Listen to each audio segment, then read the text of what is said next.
Today, we're going to look at a build that is fairly commonly requested, especially in videos where I reminisce about older builds, and that is the Poison and Ice Amazon. My main reason for choosing this one is that I wanted a video that met three conditions. First and foremost, I wanted to cover a Poison Javazon. Second, it needed to be something that not only worked well in the endgame, but was also reasonable to go through with solo self-found, and three, it just had to be fun to play. So while there are a few options that fit this kind of criteria, the cold poison setup is generally the most requested of them, probably because both halves require slightly over 40 points to invest in each, leaving you with the flexibility to invest in passives properly. Now, the reason why this is really nice to use for solo self-found is that it's pretty easy to build with budget gear, and doesn't require a Sunder Charm to function well enough to handle the challenges the game throws at it, especially later on. And generally, the slowest part is going to be the boss kills for it, and even then, in a pinch, you can just poison them and dodge if you're being lazy or particularly under-geared,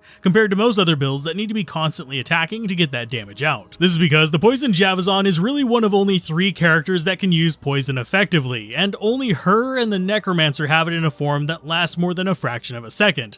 This, combined with the fact that we can hard freeze most trash mobs to let them poison work, while we focus on the uniques and bosses, and you have a fairly safe and fun build. Though a bit of a disclaimer here, you will generally choose one element to be dominant and the other support, so your gear will need to shift to understand that, with cold favoring plus skills, cold penetration, piercing effects, attack speed, and stacked sources of mana recovery, while if you're favoring poison, you'll be favoring plus poison damage, minus poison resist, plus skills and mana per kill instead, since you won't be spamming attacks as much. As far as the skill choices, I generally prefer going Poison first in Normal, then hitting the cold skills in Nightmare and into Hell. This is because Poison skills in Normal, and even a good chunk of Nightmare, hit at or above their weight, but start to slow down in Hell without good gear, while Cold is slow in Normal, speeds up a little in Nightmare, but can start to shine in Hell even with budget gear, just due to how it works. So for me, the goal with skill points in Normal should go into something like getting the prerequisites down and then dumping into Poison Javelin and Plague Javelin,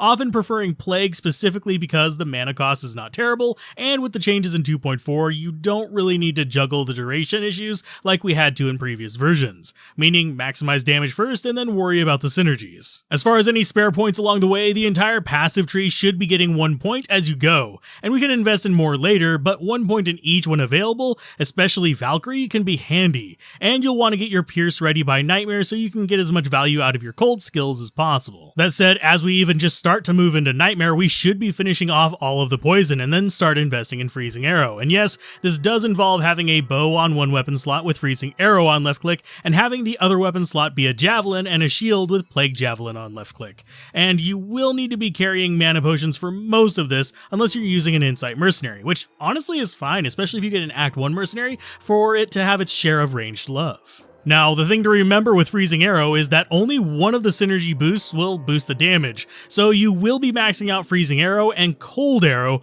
but I generally do not bother with Ice Arrow since it only builds the freeze duration, and where we're going, things don't survive long enough for that to really matter. Now, with 1 point in every passive and maxing out both of those skills, that's a grand total of 92 skill points, or basically you'll be done around the time you're about halfway through Hell unless you're rushing through it. And if you plan on going all the way to 99, you'll have plenty of spare points to play with.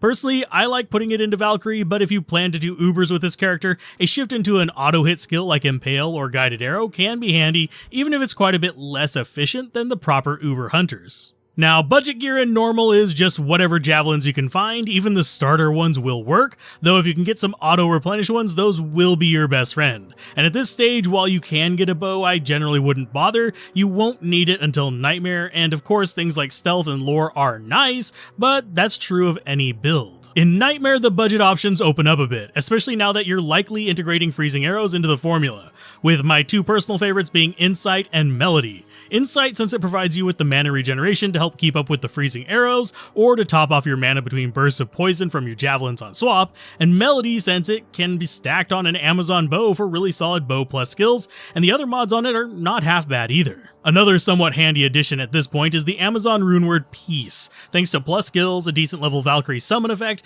and being just overall super cheap to make, even in Nightmare. We sadly won't have any particularly easy things to make to favor one build or the other, at least on the budget front, but the plus skills and mana coverage from the budget rune words can smooth things out a lot. In Hell, as far as budget gear goes, you'll be using much the same, though you could keep an eye out for a good javelin or bow glove to just boost your skills higher, and of course things like circlets and amulets with plus skills as well. And if you're favoring bow, you will want that attack speed, otherwise you can lean into looking for resist and mana recovery in slots.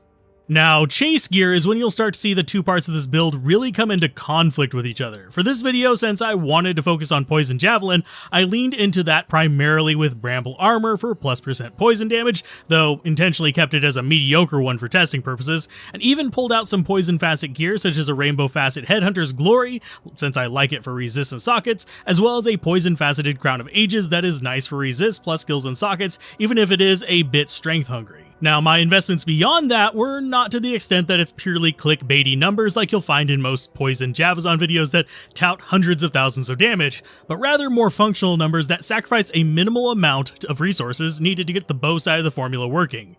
A good example of this being the gloves. If you were going pure poison, you'd actually want Trang's gloves, but here we went with +2 javelin skills for maintaining a boost, but grabbed ones with attack speed so that we can keep our bow at a reasonable speed, even though we won't hit absolutely optimal frame rates. Similarly, we chose High Lord's Wrath for again plus skills, resist, and attack speed. We could again have gotten more plus skills here, but I need that attack speed to really keep the ice side feeling, well, fluid in the end game.